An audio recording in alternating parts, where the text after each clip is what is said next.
Now, I got to say, really looking forward to chatting to our next guest. He's taken the road less traveled in life, and Brendan Doyle, you are very welcome. How you doing? Thanks for having me on. I'm great, thanks. I was just complimenting you before we started there on your wonderful microphone sound, which is great. So perfect for a chat like this. Uh, for people who are thinking that name rings a bell, Brendan Doyle, you were in the media in the last month or so looking for funding, which we'll get on Yep. to. But in short, the plan, all going well, touching wood, is that at the Winter Olympics in Beijing in the winter of 2022, you will hmm be there. Hopefully, you will be competing for Ireland. You Yep. were, as I understand it, one qualification place away from making the Winter Olympics of 2018 in South Korea. And the sport we are Yep. talking about is Skeleton. skeleton. Skeleton. Yeah. 2018 was actually quite an interesting time. I was actually a single point off. It was Oof. as close as it could be. And it floored me not getting there. But basically I just use it as experience. And we're already, I don't know how, but we're already 4 years down the line. And I leave next Saturday for Vancouver. So I start my preparations for this Olympic season. Well, I was reading that in terms of qualification now for 2022. God, it's hard to keep Yep. track of time. Yep. For qualification for 2022, in a sense, we're talking about races at various tracks, and Yep. you're pretty happy with how it folds out for you. You've hit the lottery a little bit. The tracks that you seem to like or seem to suit you will go a long way towards deciding qualification. Is that right? Yeah, absolutely. Being from Europe, you would assume that I would have kind of picked the German tracks, the Austrian tracks. There's a ton of tracks closer to home. But how I got into the sport was through Sean Greenwood, who competed for Ireland in the Sochi Olympics in 2014, and he's based in Calgary, in Canada. So when I basically decided to do this like full tilt, I approached him, and he kind of took me on how he did it, which is predominantly North American tracks. So you have Whistler, Calgary, Lake Placid in New York, and you've got Park City in Utah. So they're the four tracks that I've essentially grown up and learned on, and they just happen to be the tracks now that I'm most proficient on. There's two tracks where I would be up there world class level.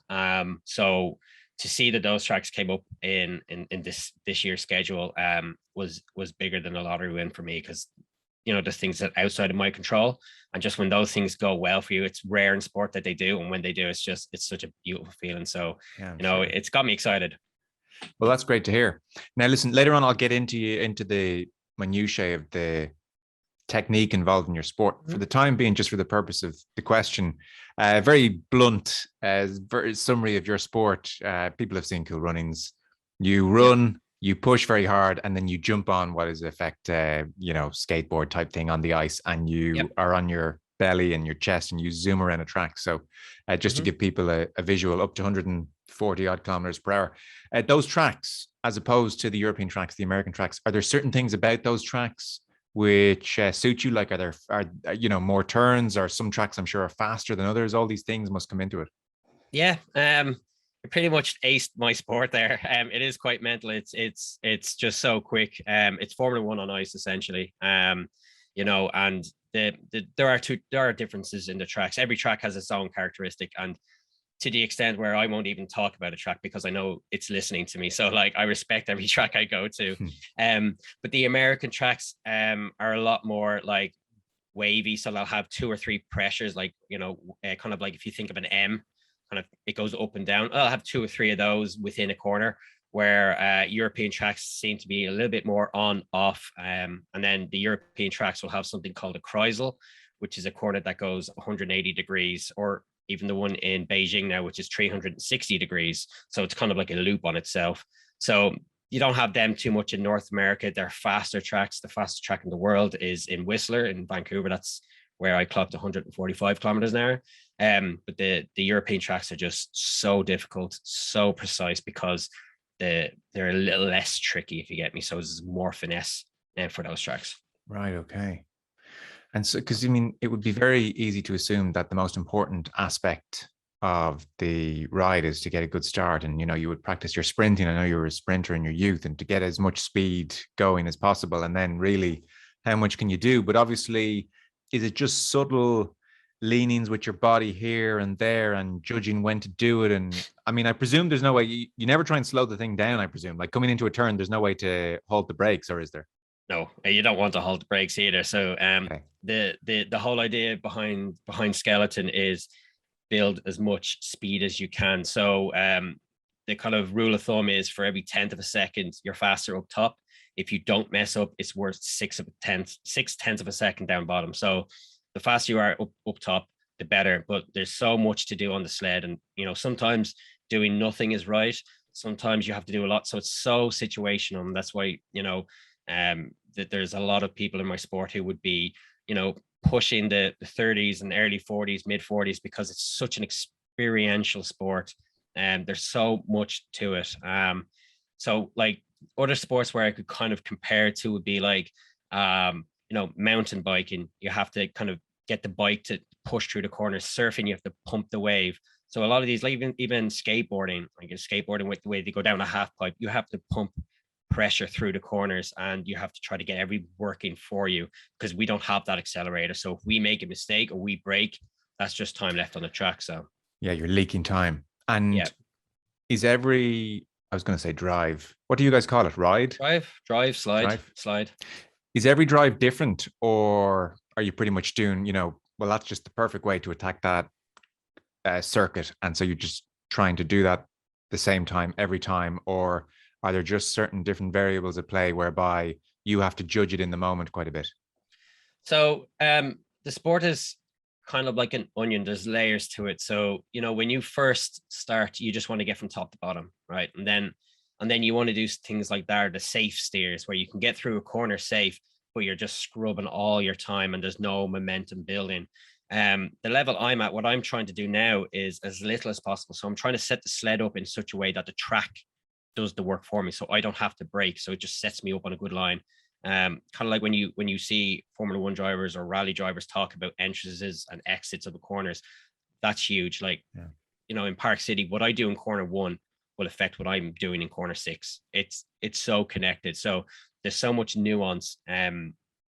No slide is the same, but the idea is to try to get as much consistency as possible and try to get the track to do as much as possible, because anything I do is a break.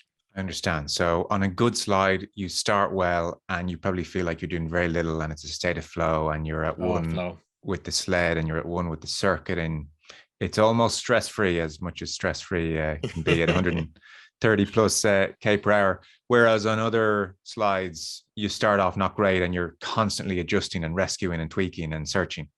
Yeah, for sure. A nice little analogy is being in the eye of a storm. Either side of where you are, you're in the middle of a storm. You're being thrown around. But if you're in the right spot where you need to be, it's your steers are just so small, and you're just like touching the steer, and the sled will do all the work.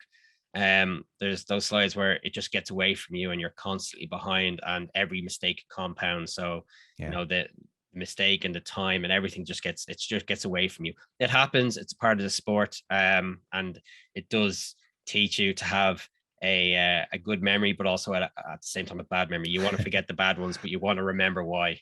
Yeah, I sound like a terrible name drop. We had Nigel Mansell on the show a couple of years ago, and he was saying that when you're in that state of flow, it doesn't feel like you're going that fast. You're seeing everything miles ahead of time. It's actually slow motion. It's only when you suddenly go off balance, you realize the speed you're playing with is uncontrollable.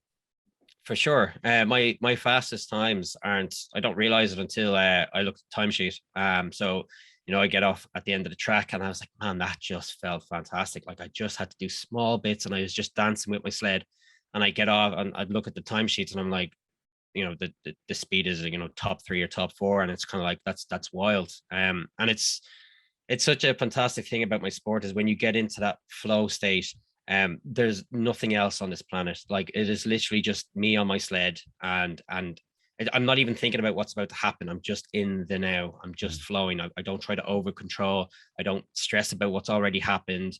I just accept what's happening and try to make the best of it. So it's a magical spot to be in. And when it goes well, it's amazing. And when it goes bad, it sucks because you're just hitting ice and it's just like a cheese grater. The $1 million question for every sports person: have you figured out a way to plug into that headspace more often than not? Yeah, actually. So what's big in skeleton? I would say 98% of skeleton is the mind game. It's mental preparation, and we do a lot of visualization. So I've seen Cool Runnings. I know you get into the bath. I That's get how into it's the done. bathtub, you know it. Yeah, it's like that's exactly like, so we'll break the track down to, like, when you learn a track, it's lefts and rights, and then you single pressure, double pressure, and then you bring it back and you're like, okay, where do I want to enter? And then you start doing steers, like, what's the track doing to me? How do I mitigate that? How do I make that faster? And then when you have a game plan written down, you go through it in your mind, you close your eyes and you just think of yourself at the top of the track, and you go down that track mentally. And it's something, you walk into a changing room in a skeleton or a bobsled track, there's going to be people with their eyes closed and they're going to be just gliding down this track. And that's exactly what you need to do, because you don't have the time to think. Yeah. There's so much happening that if you're thinking, it's already happened. So, visualization is huge. And the more you do it, the easier it is for you just to kind of sink into this like flow state. Like, I can't say I'm going to get into a flow state, but just when I start queuing up certain things, my brain just knows we're about to slide, and then it just happens. But yeah, the visualization is huge. It's played a massive part in the sport, and I'd be lost with it. Like, I use a VR headset here in Ireland. I lie in my sled, I'll slap on an Oculus 2, and I'll go down the track, watching the video. I'll just, drive down the track on the sled. And then when I get out to the track, I obviously just do it for real. Yeah. And in so much as I can see, you spend a lot of your time training at Abbottstown. Yeah. So I presume in that way, and you seem to have like almost metal train tracks built on a running track, and you use those to kind of practice your push off and various bits and bobs. It would strike me all the same, you must be at a massive disadvantage compared to the bloke who lives in Austria and goes down an actual circuit every day, or no? Yeah, I mean, look, there's huge. I mean, we could play that game all day. Like, I mean, there's nations who have McLaren making their sleds. I am going up against teams with huge teams behind them of mechanics and psychologists, and they all have their own push tracks, and some even have ice push tracks. So, come August, they're pushing in August on ice. It's a very surreal feeling when you're pushing on ice, because the sled's around 35, 40 kilos. It's heavy. So you're trying to kind of push that downhill, but the ice takes away a lot of the friction. So it's hard to simulate. But I just have to do what I can with the materials available at the cost that I can afford to get as close as possible. I could sit here and be like, everyone else has more to me, but that's not going to service me well. I just have to find the solutions to kind of bridge that gap. Yes. And have you managed to set up whatever you're pushing at Abbottstown to a certain weight so that it in some way mirrors the lack of friction of the ice? Like, have you made it heavier? Have you made it lighter? What's been your aim in that sense? Not particularly, no. What I'm doing in Abbottstown is essentially just getting mechanics down. So, pushing a sled kind of bent over and only pushing it with one hand. There's a lot of things that you need to be able to queue up and balance and coordination and timing of the strides, and at what point, do I switch from running to I'm about to jump on, and then to actually load onto the sled. So there's like technique involved in the push aspect. Yeah. And one of the biggest things as well is when we're pushing the sled on ice, it's actually just resting in a groove. Like, so the ice is just normal, and they just kind of chisel out a groove all the way down. Right. So the sled will wobble in that groove, and if we're pushing laterally, if we're pushing into the groove at all, it can pop out, and that's the end of your run. You're finished. So a lot of the work that I do is try to run with my sled, try to push the sled linear, and not have that like kind of instinct to like lean into it, which is It's just a killer when that happens. Yeah, I can imagine. How dangerous is this sport? How much practice are you putting in? If you're working at it a lot and you focus and you listen to your coaches, it mitigates a lot of danger. I mean, saying that, I've torn ligaments in my ankles. I've bruises pretty much for the first 2 or 3 years. Everything was just bruised, swollen. You can't come off. It can hurt. There's people who've broken collarbones, ankles, ribs, that kind of stuff. But I mean, it's those injuries tend to come from panicking and overworking on a sled. Theoretically, the track wants to get you down in one piece. It's us on the sled putting us into weird positions and panicking. So it's the first year is very overwhelming for sure. But the more you practice and focus and visualize, the less it becomes about the danger. Now, on the flip side, when you start hauling and you're moving and you're hitting those 146s and you're really trying to do very little, that can bite you as well, because you're like, you're letting things happen. You're letting it go a little bit. So you kind of go from that overworking to not doing enough. So it's just trying to find that balance. But when you're at that other end of the scale, you're more of where you are and what's going on. Yeah. The reason I saw you in the media in the last month is that you set up a GoFundMe page. This thing, needless to say, I would think the cost of travel, the cost of keeping up with the sled technology is off the charts. You're not a funded athlete, as I understand it. So are you just pretty much out on your own here, Brendan? I'm completely on my own. So basically the last, it started in 2016. From 2016 up to this season, it's been basically my life savings. I put everything into it. And I believed in it. I really did. I saw an opportunity to go to the Olympics with a sport that I have a natural affinity for, and B is to be an example of people who have come from mental health struggles, to show that, hey, you can amount things, those things that you once thought, not true. Like, look what I'm doing. So it's been difficult for sure. And every year I spend about 6.5 months struggling and worrying whether or not it's going to happen. And in kind of true Irish style, last minute saloon, the help comes in or something changes. And, I didn't have to stress that much. So, this year I was genuinely like, of the opinion that it wasn't happening. And then, I was just absolutely touched by the reception for my GoFundMe. And, I've had companies like Harris Group coming in, and they're putting wind in my sails. Honestly, I was so worried about the season being a thing. My heart is full. So have you got enough cash to get the ball rolling? Yeah. We've got enough to get it going. The season's a long one. We start off in Vancouver. We head on to Utah and then New York. And then final competitions are in Germany just after Christmas. I think I'm sliding New Year's Day or the day after. I don't know how much I'll have that tail end of the season, but I've enough to get out there now and make a charge. We decided this year to go after a coaching team and a coaching staff that actually, worked with me, as opposed to people who were available. I wanted a coach that, would work for me. So that's added expense. And then, funnily enough, you think, but finding insurance for this gig is so tough. It's brutal. So still looking out for that too. Yeah. Well, we can't get anything insured at the moment, so I'm not surprised to hear that. And without the GoFundMe effort in the last month, was your season in jeopardy? It sounds like it's been an amazing response then, if that's been the difference. Oh, 110%. I was, mentally prepared myself for the outcome of not going because of funds. It was a genuine outcome. Okay. For sure. God, people are so good.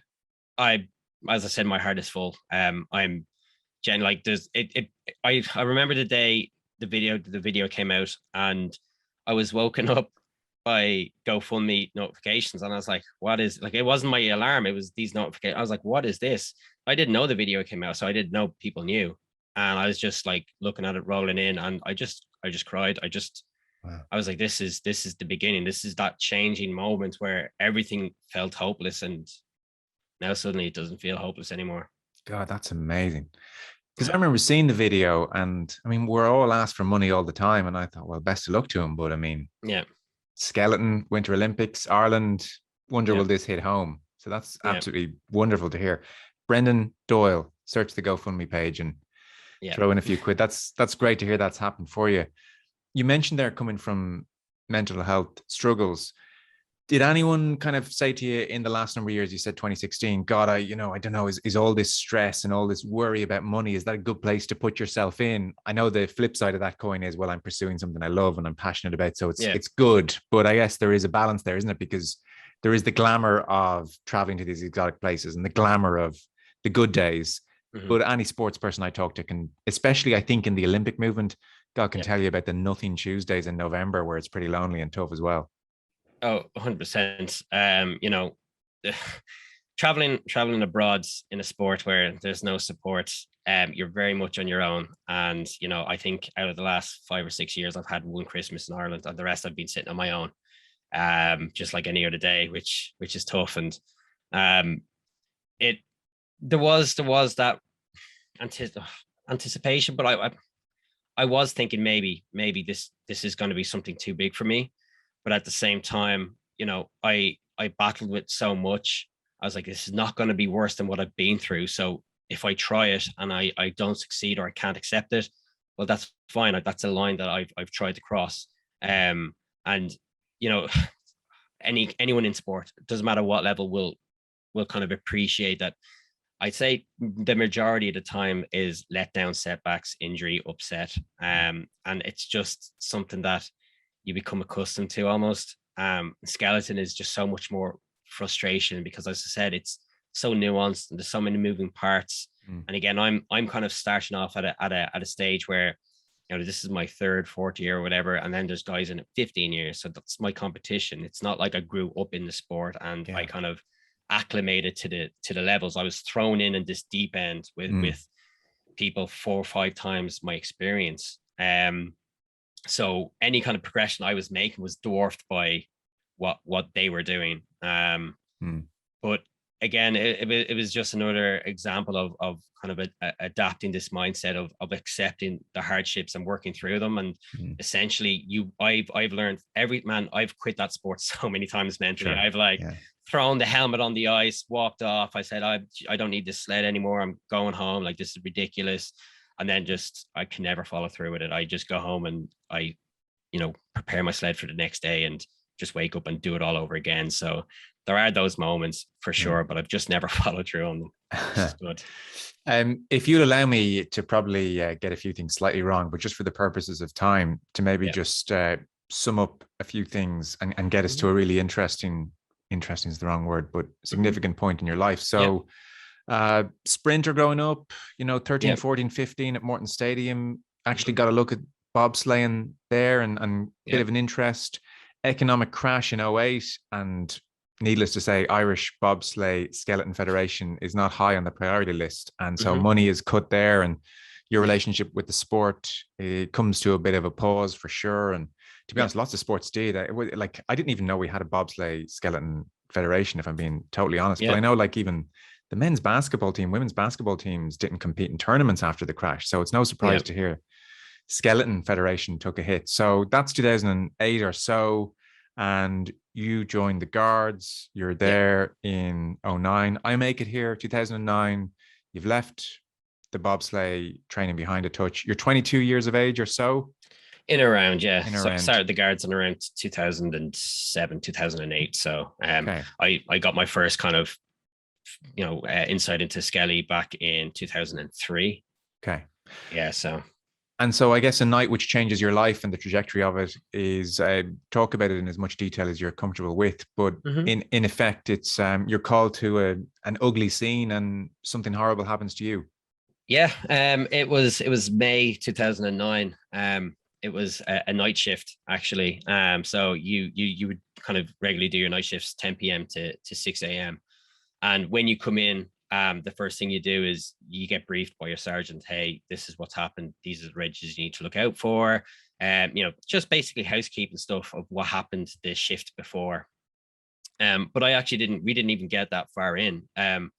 We basically turned in, and as I was getting my kit from downstairs in the locker room, I was just screamed at saying, we need to get into the car. There's an urgent call. So that's when you just sprint to the car and get into it and get to where you need to go. And, unfortunately, domestic assaults are something that are quite common. You would experience an awful lot of them, but they're probably the most volatile calls you go to because it's highly driven, it's highly personal. And then, Guards are kind of a third party person coming in to, not necessarily wanted either. There's going to be someone who doesn't want you there. And maybe both don't want you there. I'm sure it's complicated. Yeah, it is. And it's so, like Skeleton, there's so many moving parts, and if one of them gets awry, it's just extremely dangerous. Did you sense on arrival to this scene that this was a volatile one? Not initially, because again, the information and the nature of the call was something that you do see. And we do kind of background checks on the way to the call to kind of have an idea of like, who are we dealing with here? Like, does this guy have, firearms or a history of assault or something like that? And there was nothing jumping out at us that was like, this is going to be like insane. Like, we figure we get down there, we calm them down, we talk it out, and sometimes nothing comes of it. Sometimes you have to effect arrest. It's just down to the situation. But I kind of knew it was going a different direction. That when we pulled up outside the house, the front door swung open. So I was like, okay, this is going to be a little bit more kind of agitated. And all my whole career, I was never one who enjoyed the hands-on aspects of policing. I always try to use verbal reasoning. I try to kind of just reason with them on a certain level. It's very difficult for people to have an argument if you're not fighting back. If you don't return that energy, they just get tired, and eventually, they'll start listening to you. So that was my kind of my MO going into this. Let's just try to reason with him. But unfortunately, he wasn't here, and he wasn't listening, and he had a wooden bat in his hand, and he took it over his head as if he was going to strike me. So at that stage, I was like, okay, we have to bring this up a notch. I took out my baton, and my partner took out her baton, and I remember her radioing for backup. And as I started to approach the male, and it stopped being kind of questions and answers, it was more orders, drop the weapon, and so on. He ran straight down the hall into the kitchen, and as I'm entering this house, the person who called was screaming at us, get him out of here, get him out of here. She was visibly injured. So I didn't know what was going on in that kitchen. Gardaí aren't really trained for this kind of call. You just have to kind of go with your gut, which is the scary thing. It's experiential learning, really. So you just have to trust yourself, trust your partner, and try to do the best you can in this storm, essentially. And as I was approaching the kitchen, I could see through, like, the door was like half wood, half glass, and I could see through it. So as I opened the door and I was kind of calling on him, I'm at the door, drop the weapon, nothing's happened yet, we can still talk.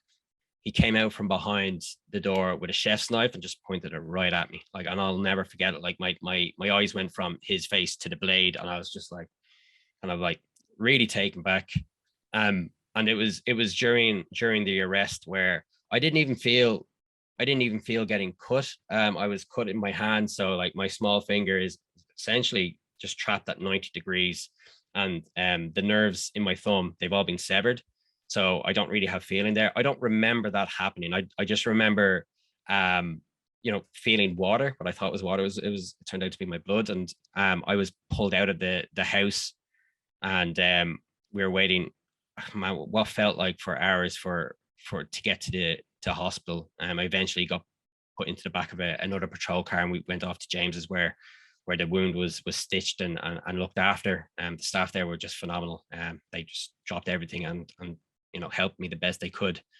And you're getting through all of that and getting back home, and it was like 4 o'clock, just before 4 o'clock in the morning by the time I got home. So the incident, gosh, we were at scene just after, I'd say 10:04, 10:05, and it was like just before 4 a.m. that I got back to my house, and just told my folks and everyone that, like, I'm okay, it's not a big deal. And I went to bed thinking that was it. And I woke up, and yeah, it was sore, but again, I had a history of athletics and being injured, and you understand that there's like phases of getting back and pain and rehab and whatever. So I didn't really think much of it. But basically I kind of went down this road that I wasn't ready for. I didn't expect this to go the way it did. I would start experiencing, things like vivid night terrors. We've all had nightmares where you kind of wake up and you're kind of shook a little bit, and you don't get back to sleep straight away, and it's just in your head. Night terrors is just that multiplied by 100. It was so vivid. I would have kind of dreams of the suspect with the knife standing over me. I would think my hand is still bleeding. So I would wake up grabbing it to try to stop the blood. And my brain was just trying to process what was happening, but it was just giving it in this like violent, vivid dreams. And I would wake up every morning just in a sweat, and I just wouldn't be able to go back to sleep. So it was very kind of a physical way, and I wasn't able to relax into going to sleep. So I started struggling going to bed. I was avoiding going to sleep because I didn't want to essentially be punched to wake up.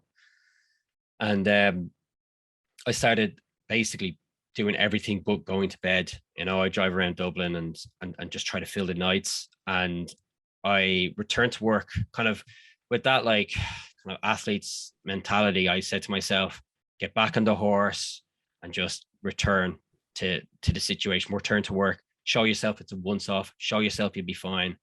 And you know, I tried my best. And when I got back to work, I'll never forget it. We had this, it was a D drive called Dangerous Driver. Essentially, someone in the public calls in saying, hey, we've got like a guy speeding or, you know, swapping lanes or not staying in their lane or whatever. They'll give us a reg. We'll go to the air. We'll try find them and stop them. Very like 9 times out of 10, they'll just be gone and we won't have any more information. So it's not a stressful call. But I remember sitting in the patrol car and I just felt my chest clench, and like I felt like my stab vest was kind of pushing me down into the chair. And you know, being an asthmatic, I was like, I'm just having an asthma attack. That's all this is. And I grabbed my inhaler and took a puff, and nothing changed. And that was for me even worse because, you know, this is the answer and the answer is not working. I returned to my sergeant and told him what was happening, and he's like, you need to, you know, go back off work, decompress and figure out what's going on. And I did. And unfortunately, it just kind of compounded. It got worse and worse. So I was still not sleeping, and I was getting very frustrated with myself because, again, you know, I'm used to setbacks. I'm used to injuries. But I'm also used to getting back on the horse and rehabbing and things like that. And just nothing was working. And those drives around Dublin initially were just, you know, a couple of hours, whatever, but they basically got to a stage where I would drive to Cork or to Sligo and back because I was just so afraid of getting into bed. I was, you know, really struggling with my identity because I wasn't fixing myself like I normally did. And, you know, my relationship at the time fell apart. Social just went out the window. And any little things that made me who I was, I stopped doing. You know, no training. I wasn't eating the way I normally eat, and I was a shell. And that went on for years. And I was just night after night of just feeling like I was letting my unit down, myself down, everyone around me down, feeling like I was never going to get any better. And it basically got to the stage where, you know, I legitimately felt the only logical option left to regain control of my own life was to end it, because it was the one action that I knew there was a definite outcome, and it would give me a break from the storm and from the feelings that I was going through day in, day out. And you know, I remember when I decided to do it, it was I don't want to say blasé, but I wasn't worried. I wasn't scared. I was relieved in a way that I was like, look, I'm at this point now. There's no other options. Oh, I thought it through. It wasn't a knee jerk.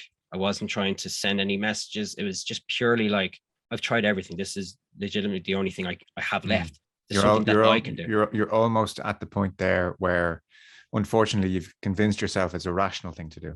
Yep, it was completely irrational. It was completely rational in my brain. Sorry.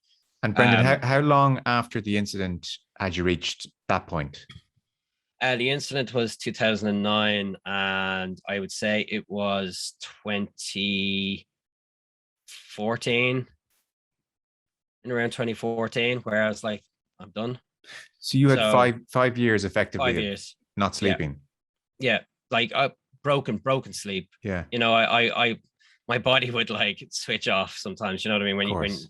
When your iPhone is dead, your iPhone is dead. That was the kind of thing I got to, but it was always waking up in that kind of turmoil and I was just uptight all the time, genuinely all the time, Yeah. and there was no looking forward.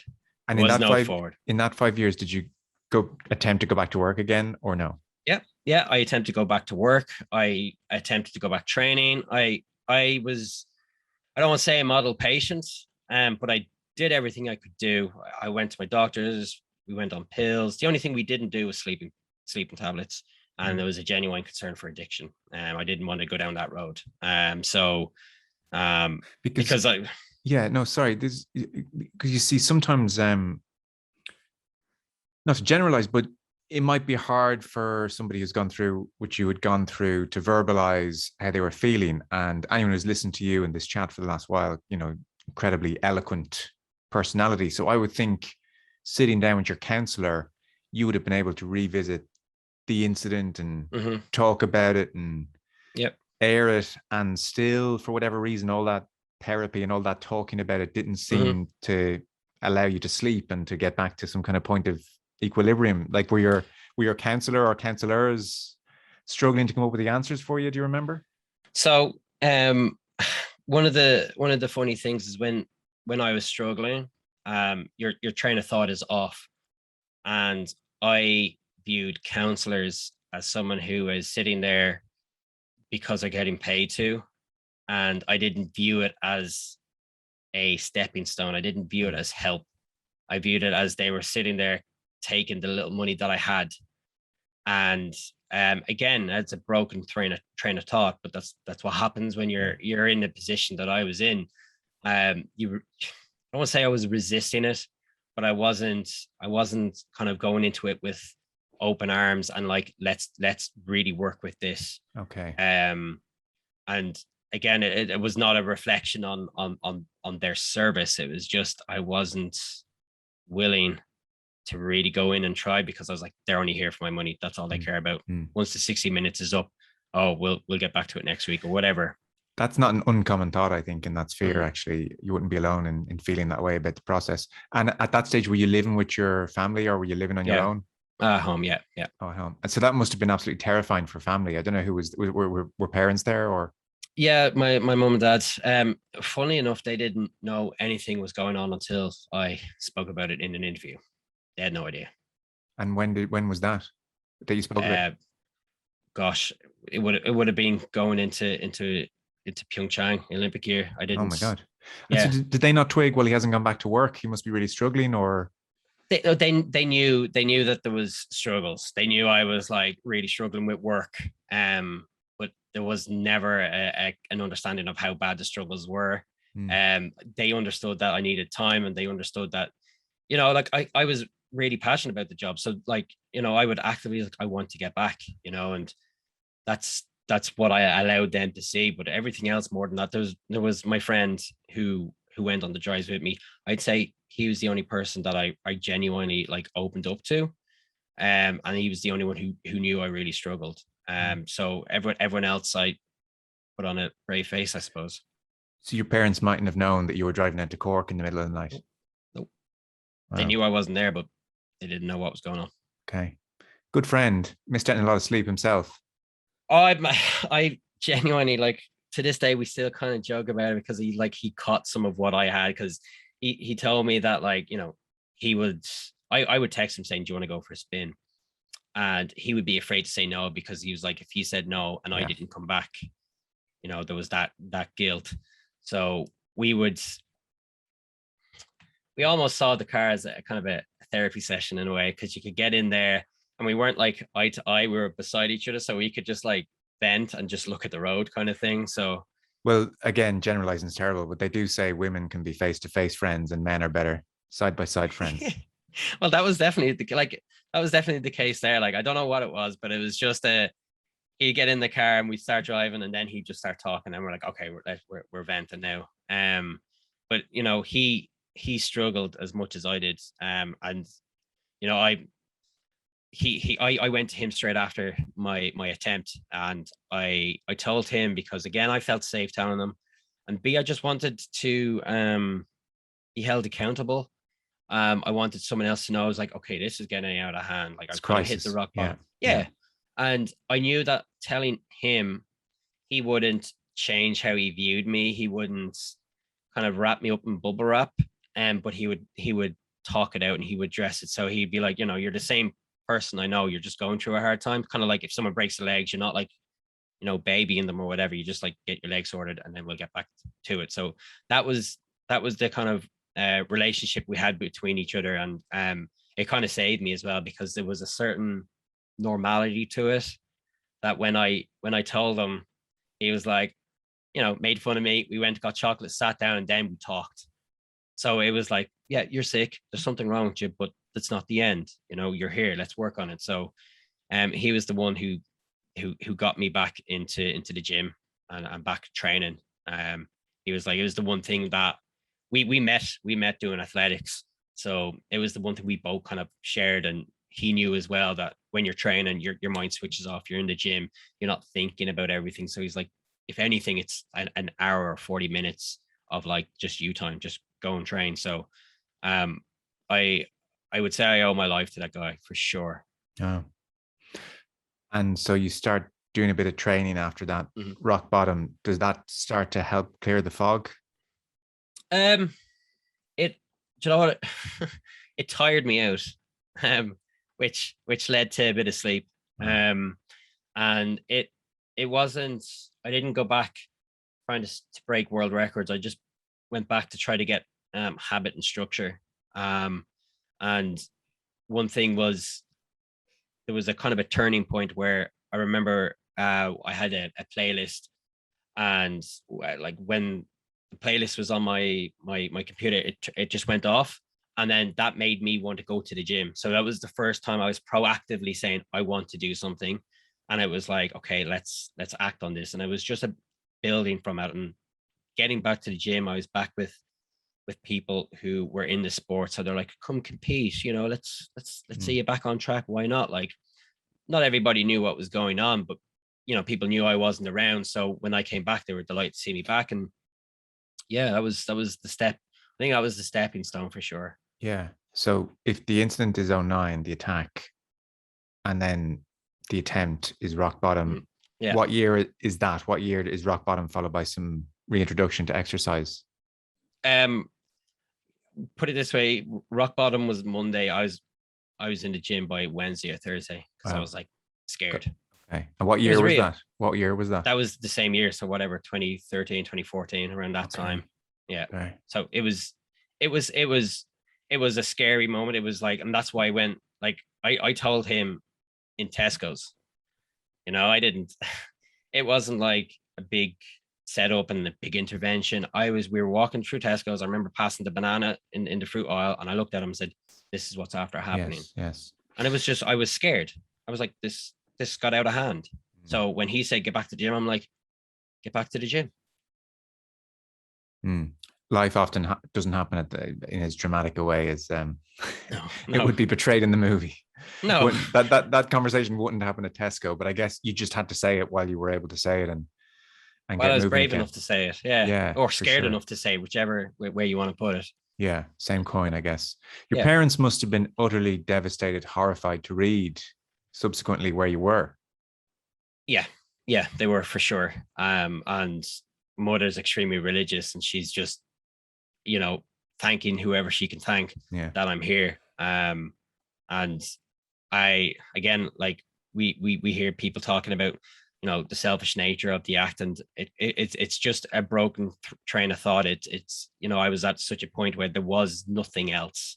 Yeah. And you get so bogged down that you don't have the energy. You just don't have the energy. Well, 4 or 5 years of, one, the incident, and then not being able to sleep effectively for basically 4 or 5 years, and then not being able to return to work. It's no shock that your mental health was in absolute tatters. How's your sleep now, as a matter of interest? Can you still be hit with a terrible dream and terrible images, or where are you? Oh, I sleep like a baby, 8-9 hours a day. Training is so difficult. Training is so difficult, and I've got so much on my plate right now preparing for Beijing that it and this is my point. This is what I'm trying to kind of get across with this whole effort is, we can all break and we can feel like there's no hope, but I am rehab that I'm stronger for what I've been through. I genuinely feel that like what I've struggled with in the past is helping me deal with what happens now in skeleton, dealing with the Olympics, dealing with things that are outside of my control. I've been through worse. I've come back from worse. Like, you know, things like sport is everything to me, but it's in the big scheme that it's not really relevant. You need your happiness, you need your health. And now that I have that, I just want to scream to people that like you can actually build yourself and you can be stronger because of your struggles. I just hope that like, doing a sport like skeleton where it's so mentally demanding, it's so dangerous, it's literally you're facing fear every single day, that I can be that example. It's what I hope anyway. You must have almost cried with tears of joy and happiness when you woke up for the first time after a good night's sleep in a very, very long time and started to build up. God, that's 2 nights sleep. Maybe there's a step or two back. Maybe it wasn't just one sweet kind of straight line of improvement, but I'm sure you noticed, God, that's 3 or 4 nights in a row. God, that's 5 nights in a row. God, I'm on a 7-night streak. Yeah. That must have been an unbelievably reassuring period where you thought, okay, there's a way back here. For sure. And it wasn't linear by any stretch, but I'll bet. The days where it didn't go the direction that I wanted to go, it didn't feel like I was going backwards. It just felt like an off day. Yeah. And basically all came to a head when I basically decided to step back from the Gardaí, and it was a job that I fought hard to get into. It was a job that I was passionate about. I love the idea of being able to help people.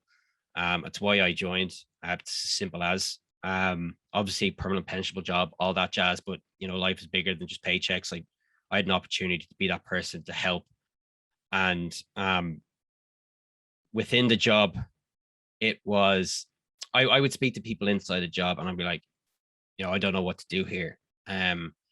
I've worked hard to get back on my feet, and I don't want to go back to where I was. But I also fought hard for this job, and I loved it. It was a really rewarding job. And within the job, it was leave, look after yourself. It's only a job. But outside the job, where my friends and family are like, are you like, really? You're going to step away from like, permanent pensionable jobs, security, safety, consistency, all of that kind of stuff. Yeah. And it was, I had a wonderful conversation with an inspector. Came out to my house and we sat down and had a cup of tea, and it was like, I've tried everything. It's not worth the potential outcome of staying in and going backwards. It's not worth it. So that permanent pension job that I'm trying to like battle for, that job satisfaction, he was like, you'll get that elsewhere. You go back here, there's a potential for something. Like I really tried. I really tried. And I would be hiding in the bathroom in the station to avoid certain aspects. I'll bet. Do you or did you carry a lot of anger towards this guy with a knife who takes a mindless slash and probably doesn't ever give much thought to the damage he caused to you and your family? No, that's wasted energy. You come across in the job, you come across kind of people like that all the time, and you just have to like water off a duck's back. You don't carry that home. You carry that home, you're done. You just can't. So it was very much me being in a situation, kind of like, an injury. You sprain your ankle. You could sit around all day going, I shouldn't have jumped off that step. But here you are, you have a sprained ankle, you have to fix it. That's where my mind was. I wasn't focused on who, what, where, whatever. I just wanted to be myself again. So I didn't spend the energy on them, to be honest. Okay, good. So, God, I mean, it's absolutely extraordinary. I can't imagine what that period's like. It just sounds utterly horrific. Yeah, I have to say, my God, to live with it all that time. So to segue to something less important again, but I guess the point of the conversation, do you feel like you've got a good chance here of Winter Olympics 2022, the way it's mapped out? You must be very excited about a year. It's a big year in your life. I'd say it's the biggest year of my life. And I don't say that because it's the Olympics. It's since I started skeleton, I started on the back foot, no money. I don't have the support. but I had fight, and I had the kind of goal just to really, really just hyper perform and just outdo myself. So when I missed out at the Olympics in 2018 by a single point, that was that hard. Like, I was up there with what I went through in the guards. That was so crushing because I put my heart and soul into it. And unfortunately, my father passed that year as well, just before leaving for the games. My father passed, so I was kind of dealing with that, and it was just such a difficult year. And getting through it, I remember speaking to one of my good friends out on tour, and he was asking me, "Am I going to watch it?" And I was like, "I can't watch it. I just can't watch it." And then I found myself looking at timesheets. Like, I can look at timesheets, it's not watching it, and gives me an idea of what's going on. And started looking at timesheets, and I was like, "Oh, guessing who's going to medal." And then I was like, "Oh, look, I'll just watch it." So I watched it, and when I saw it, I was like, "I'm going to finish so high in the rankings that no amount of chess or any kind of red tape or anything is going to touch me." And I was like a turning point for me, where it just became this absolute laser focus. So the years after, I made a 4-year plan, what I need to do. Year one, I went off, qualified for World Championships, and had Ireland's highest finish in Whistler. That was 2019. 2020, I decided to head off to Europe, where I was going to take a performance hit, but I wanted to learn European tracks. I felt it was necessary for me to build my wheelhouse should something happen to one. Like, one of the refrigeration tracks could just like break, we can't race, so we have to go to a different track. So I was like, I need to increase my wheelhouse. So I went off on World Cup, which is the highest level. I qualified that after my World Championships finished. Went off and competed on World Cup at all of the tracks where I had less than 10 runs on. So strap someone into a Formula One car, put them in Silverstone with 4 laps, and race against Lewis Hamilton. That's what I was doing on camera, full visibility. But I knew that my goal wasn't to compete. My goal was to absorb as much information from the best in the world, so I can execute that this year. Last year was a tricky year with COVID. What happened? Oh man. Yeah, what happened? Geez. I actually started off, my 4-year plan had me focusing in on North America. So I increased my wheelhouse, and I was like, all right, let's go to the tracks I'm good on and change good to world class. So move up that echelon, the race within the race, move up that next segment in the race. And I went to Winterberg, which is in Germany, and there was that first competition that was there. We need to get competitions in last year so we can qualify for the Olympics this year. And I remember being out there, and I was training with a teammate of mine from Israel, and some of the Swedish guys, and a guy from Denmark. And we're all just kind of ripping runs, having a good time. And then basically the circuit would come in, and everyone would start doing their official training before the race. So we had a few days of just paid training where you pay for your runs yourself. And there was about maybe 10 of us, super relaxed. We were able to social distance. We were able to do the whole thing. And we started getting messages saying, "Oh, this country's contracted COVID. This country has COVID." The last race, a bunch of people had COVID. And I was sitting there, and I was like, looking at the start list, and I was like, there's like 40 sliders coming here, and this changing room can only house 28 people. I got in my car, drove back home, got the ferry back to Ireland, and then flew over to the States. And I said, worst comes to worst, if I get stuck, I'm stuck at a track that I wanted to execute my goals on. So I went to Park City. I got my 90-day visa with the help of the Olympic Federation of Ireland. They, honestly, I would not be here without them. They've been fantastic. Great. And we got that set up. And I remember the Department of Homeland Security texted me "You're on day 89. You have to leave the country tomorrow," kind of thing. But I was over there, and I just 3 months of just sliding that one track, executing the fundamentals to a high degree. I really pushed hard on just the smallest things. I don't get that chance. So the way I got into skeleton, I just started racing track. That was the first moment of my career where I had time to sit down and go, what is the day one things we need to do, and how can I do them without even thinking, to the highest degree that I can do them. So that's what I spent my time doing. And it was so incredible to feel how much I improved. We had 3 competitions there. I have 1 bronze and 2 silvers. On the last day, I was like 0.05 behind a 2-time Olympian who's like, local track is that track. I was like, from a lad from Dublin who has a metal sled in his track, like, or in the track and field club. I'm happy with this. You know what I mean? So I made something out of that like situation. It was a scary situation. I kept to myself the whole time. Well, listen, it's been just fascinating talking to you. And Brendan Doyle, I sincerely hope we see you at the Winter Olympics in Beijing in 2022. It would just be amazing. If people, and I'm sure lots of people were inspired by your story, listen to you, want to help out and throw a few quid your way, because you are doing this on your own, really.